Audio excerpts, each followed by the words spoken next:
president-elect is also focusing on picking his cabinet and his advisors, and on day one pledges to put his team to work.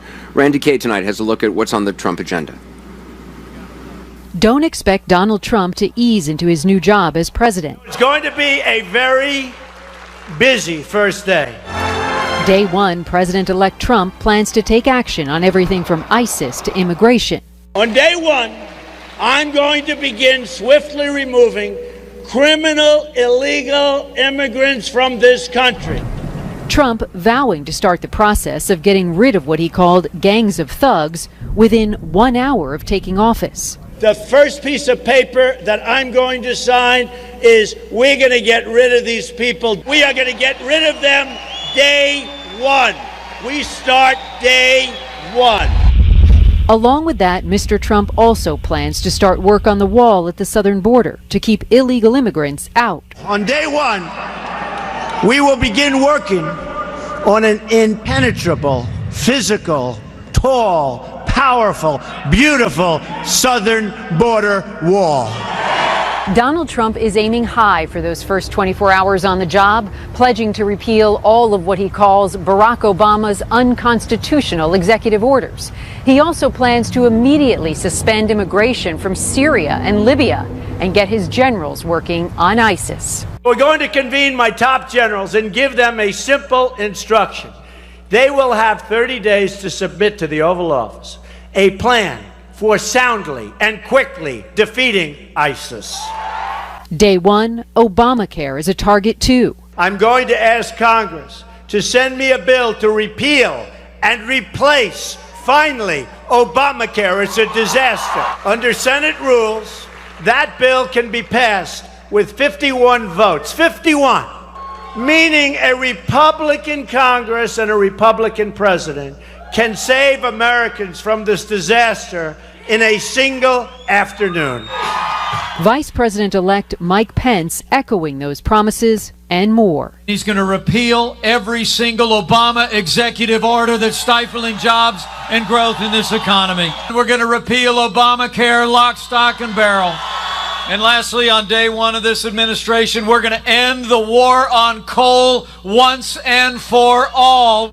On the first day of the Trump administration, say goodbye to some gun-free zones, too. I will get rid of gun-free zones on schools, and you have to. And on military bases, my first day it gets signed, okay? My first day. There's no more gun-free zones. And if President-elect Trump has his way, NAFTA could go away. Day one, he plans to notify Canada and Mexico that the trade deal he calls a disaster is officially up for renegotiation. An ambitious first day for the president-elect. Randy Kay, CNN, Orlando.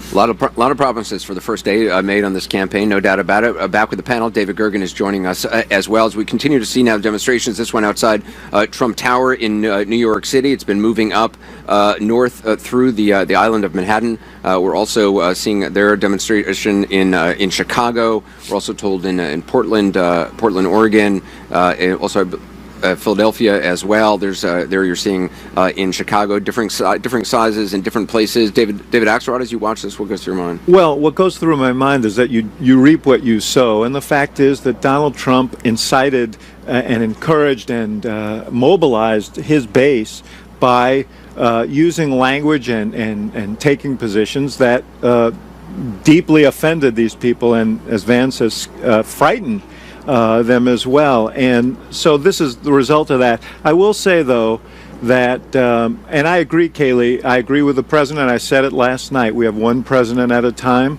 If you respect democracy, then our first obligation is to try and make this work. There's also an obligation when you have principled differences to fight hard on them, and I expect that will happen as well. But I think the Democratic Party made a mistake by assuming too much about this antipathy to Donald Trump, that somehow it was enough that people were afraid of Trump and that would mobilize the base of the Democratic Party to come out. I think you have to put some of the blame, frankly, on the candidate herself. And I have great respect for Hillary Clinton. Terribly difficult time for her. But you can't just rely on the negative argument. You've got to inspire people. And, Barack Obama inspired people in a positive way to come out and vote. And the other thing I would say is you cannot ignore large swaths of the country and expect to be successful. Democrats have to find a way, as Obama did when he ran in 2008, to talk to white working class Democrats. As John knows, he carried the state of Indiana. He did very well in some of these rural areas, and he did much better than Hillary Clinton did yesterday in those rural areas in 2012. You cannot simply assume that you're going to have enough votes among your base and that you can write off swaths of the country. And we know in the general election, she did not step foot in the state of Wisconsin. There were a lot of assumptions made because of this polling that these voters were going to come home to Hillary Clinton no matter what, and that women were going to do that too, because Donald Trump was making the case on gender for her. David Gergen, have you seen demonstrations like this the day after a presidential election in recent memory? No. And I think we can spend a lot of time, Democratic Party can spend a lot of time trying to figure out how to adapt to the future elections. They ought to be focusing right now on this. Right. Because this could tear the country apart. And here we just had an unprecedented election, an unprecedented upset, and now we've got unprecedented protests. And what I think it demonstrates, what it sends home to us, is that the divisions of a very, very poisonous campaign will not disappear with 3 or 4 nice speeches of unity. It's going to take a lot of work to reweave the fabric. So how does that happen, Van? Because that is, if anything is to work, no matter what you think of Donald Trump or whatever you think of Hillary Clinton, he is the president of the United States and going to be the president of the United States, and this country has to move forward. It does have to move forward. This is my view, and I'm tired, and I apologize if I was too hot earlier. The rebels are on the rise, period. The Trump rebellion, the Sanders rebellion, the Black Lives Matter rebellion, before that the Tea Party and Occupy rebellions. Frankly, Obama was kind of a rebellion. Yeah. So the rebels are on the rise, and the establishment is on the ropes. And that is a fundamental fact that you have to deal with. And so had it been the other way around, you would have, this is basically the Sanders rebellion and the Black Lives Matter rebellion in the streets tonight. That's who the structure of this out here tonight. And so, and there's 3 parts of what you see out here tonight. There are the anti-capitalists and socialists who are against the Democratic Party and everything else. They're actually a minority. They're loud, but they're a minority. Then you've got the Sanders disappointed folks who want better but don't know how to get there, and you've got Black Lives Matter and their sympathizers. That's the structure of this all across the country. We have to find a way to engage with them in their fears, not tell them they're wrong, not tell them that they shouldn't be, but to actually listen. What we didn't do with the Trump rebellion, we should not do with this rebellion. Yeah, but it's broader than that, I think, Van. Now, I'm very sympathetic with everything you said. I also think, though, there are a lot of white professional young families who are having a hard time trying to figure out what to tell their kids and how to explain this and how to work with them. I mean, I've gotten emails about that. What do you think we ought to be saying this about that? And, it's my grandchildren. And I think this is a very difficult conversation in which we can't just expect Donald Trump to do this alone. Other people have to be constructive here, too, in order to create a new environment, a community that feels more inclusive. Because otherwise, we're going to beat each other's throats. That's what's also, to expect somebody, Donald Trump, who, experienced leaders, politicians, have some experience in this sort of thing. To expect somebody like Donald Trump, who, for all the attributes he has, may not be used to speaking to something like this. To me, there are lots of ways in which Donald Trump's inexperience will test him. This is a matter of sort of the character of leadership, the character of the person. He can view this 2 ways, which is as something to organize against, or he can rise as president and say we need to close these chasms and address them. And I listened to Randy Kaye's piece about his first day. Sounds like an active day. I think he ought to think through that agenda a little bit and think about the implications of some of those things on that list in terms of whether it creates a larger chasm or helps close it. A good leader adapts to the moment. Right. He had his campaign agenda. Lots of candidates have had an agenda in the campaign, and then they become president, and they have to do something. I remember Guantanamo Bay was going to be closed. Right. Guantanamo Bay was going to be closed. Bill Clinton said he wouldn't do business with the dictators in Damascus and the Bushes in Beijing. Candidates say things, and then they become president. It's the hardest job in the world. Everybody so far is saying the right things. Donald Trump gave a very gracious, conciliatory speech last night. Even if you're not a Donald Trump supporter, you should applaud what he said last night. He tried to bring the country together. Hillary Clinton today, the president today, everybody's saying the right things. The question in the next critical 10 weeks, we have 70 days, we have 10 weeks, is what do they do? And this is a test for Donald Trump, and it's also a test for his opponents. Does he see this and say ingrates, or does he see this and say, I need these people, I have to find a way to talk to them? Could he travel the country and do town halls in this period? There are international leaders who want to meet him before he takes office because they're nervous about what he's going to do in the world. Who he surrounds himself with, the decisions he makes over the next... We talked about this Monday night in our final thoughts, sort of what's going to come.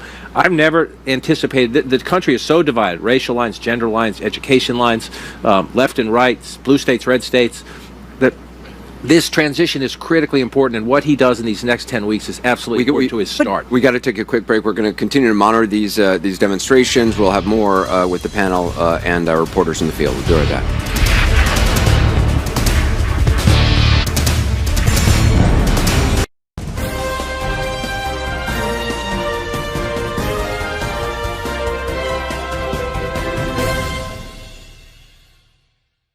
Elect is also focusing on picking his cabinet and his advisors, and on day one pledges to put his team to work. Randy Kay tonight has a look at what's on the Trump agenda. Don't expect Donald Trump to ease into his new job. He also plans to immediately suspend immigration from Syria and Libya and get his generals working on ISIS. We're going to convene my top generals and give them a simple instruction. They will have 30 days to submit to the Oval Office a plan for soundly and quickly defeating ISIS. Day one, Obamacare is a target to gangs of thugs within 1 hour of taking office. The first piece of paper that I'm going to sign is we're going to get rid of these people. We are going to get rid of them day one. We start day one. Along with that, Mr. Trump also plans to start work on the wall at the southern border to keep illegal immigrants out. On day one, we will begin working on an impenetrable, physical, tall, powerful, beautiful southern border wall. Donald Trump is aiming high for those first 24 hours on the job, pledging to repeal all of what he calls Barack Obama's unconstitutional executive orders. He also president. It's going to be a very busy first day. Day one, President-elect Trump plans to take action on everything from ISIS to immigration. On day one, I'm going to begin swiftly removing criminal, illegal immigrants from this country. Trump vowing to start the process of getting rid of what he called